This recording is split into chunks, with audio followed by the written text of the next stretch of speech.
Você vê que tudo aí é na Escritura, está tudo escrito na Bíblia, na Palavra de Deus. Não faltam todos os jargões de afirmação de centralidade absoluta e regulamentadora da Bíblia. E vejam como isso e nada é a mesma coisa. Se você não tem o eixo de Jesus como chave interpretativa, pedra da esquina, pela qual tudo é avariado, você volta ao primitivismo mais maluco, como eles fizeram, e não faltarão referências bíblicas para amparar a mente desejosa de viver a paganidade daquela expressão cultica.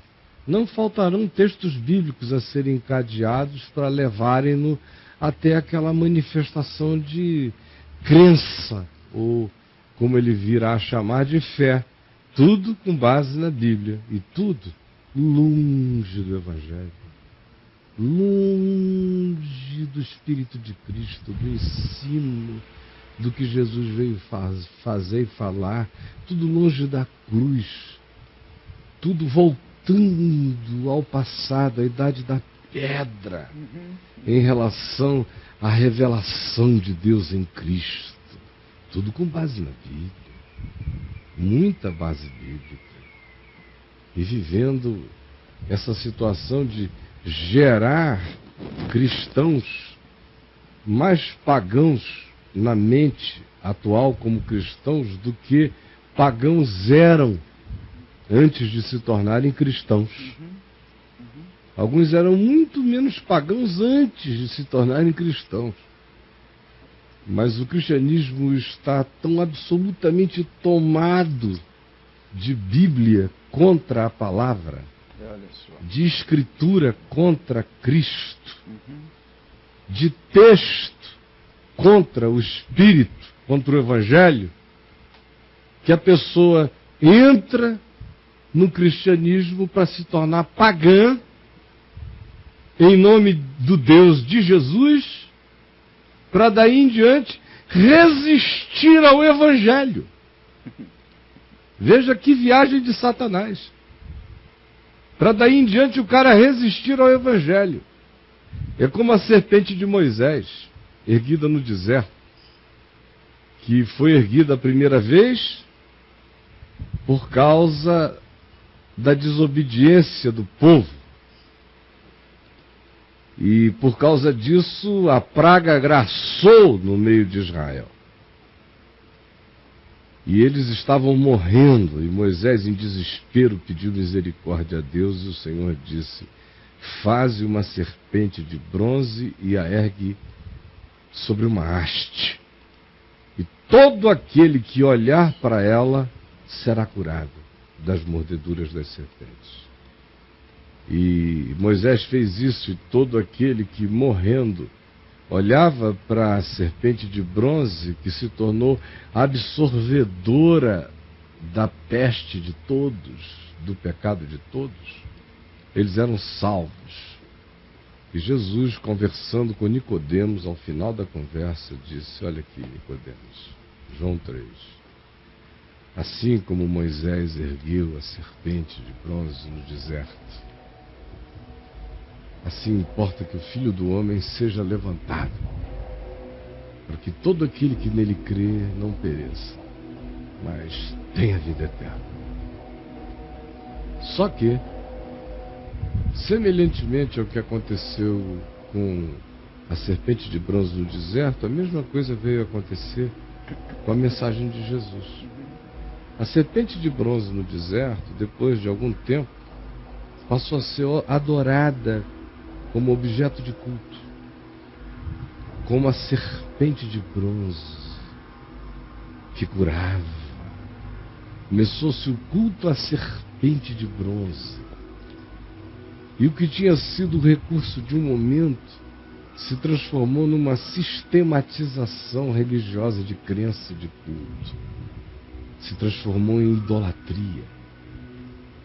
E aí Moisés teve que destruir a serpente de bronze e fazer o povo beber as consequências amargosas da sua idolatria, mostrando como o que chega para a salvação pode se transformar em desgraça se eu mudar o meu olhar de interpretação, a minha interpretação em relação àquela coisa.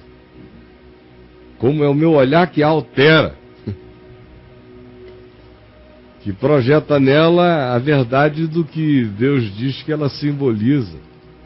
E se mudar em mim o conceito, ela se transforma naquilo que o meu olhar determine, para maldição, para perdição, para idolatria agora. A mesma coisa foi com Jesus. Jesus se transformou, a cruz de Jesus se transformou em crucificação. O que Jesus fez na cruz, que é historicamente apenas a representação do que ele, o Cordeiro Eterno de Deus, já fez antes da fundação do mundo, foi transformado apenas num cenário de uma coreografia de morte e de dor e de suplício.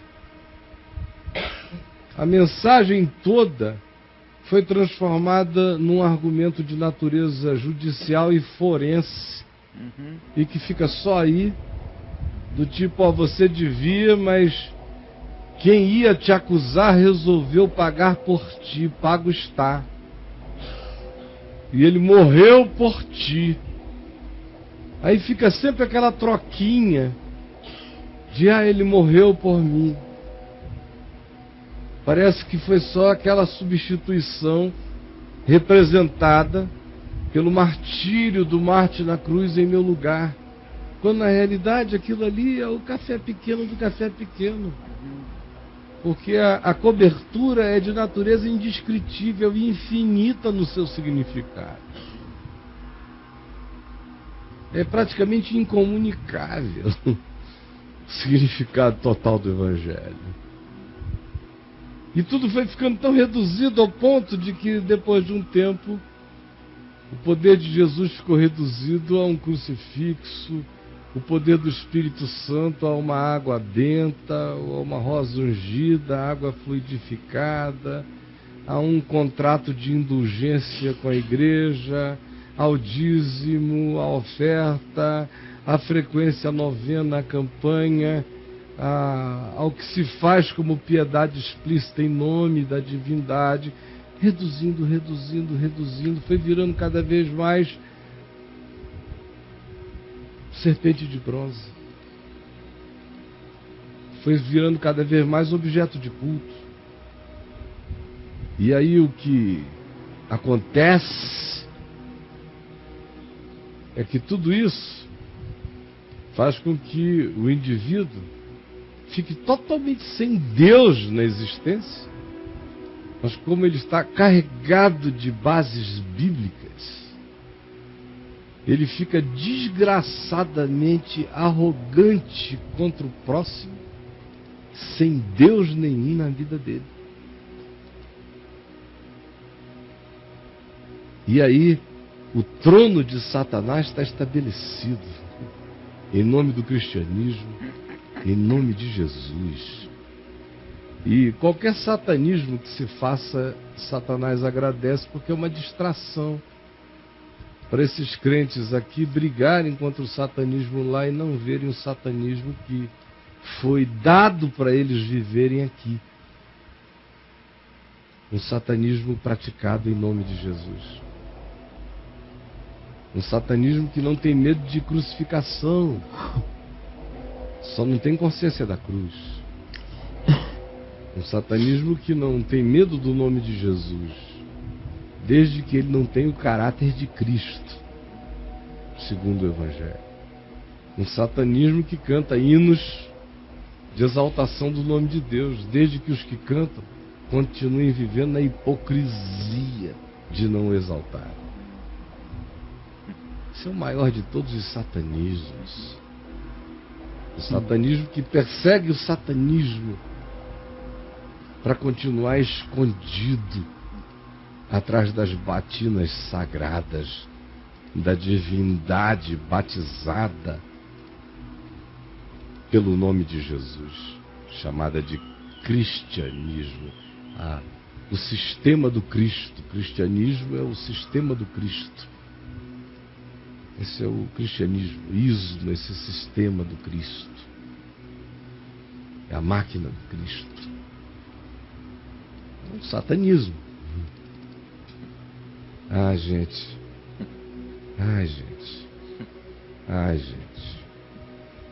Jesus, por favor, abre o nosso entendimento. Não para ninguém ficar magoado com nada, mas para ninguém se enganar com o que não é Deus. Para ninguém dar o coração ao que não é Evangelho. Para que ninguém, em nome da Bíblia, se distancie da verdade. Em nome de muita Bíblia, fique longe do Evangelho. Em nome de toda a Bíblia, não abrace a única realidade acerca da qual a Bíblia veio dar testemunho, que é aquela que afirma que Cristo em nós é a esperança da nossa glória em Deus. Por favor, dá-nos essa consciência e tira de nós todo o medo satânico plantado contra a simplicidade desta verdade, que eu te peço não possa mais ser controlada no coração de ninguém, nem no entendimento de ninguém. Eu te peço, em nome de Jesus. Amém. Amém.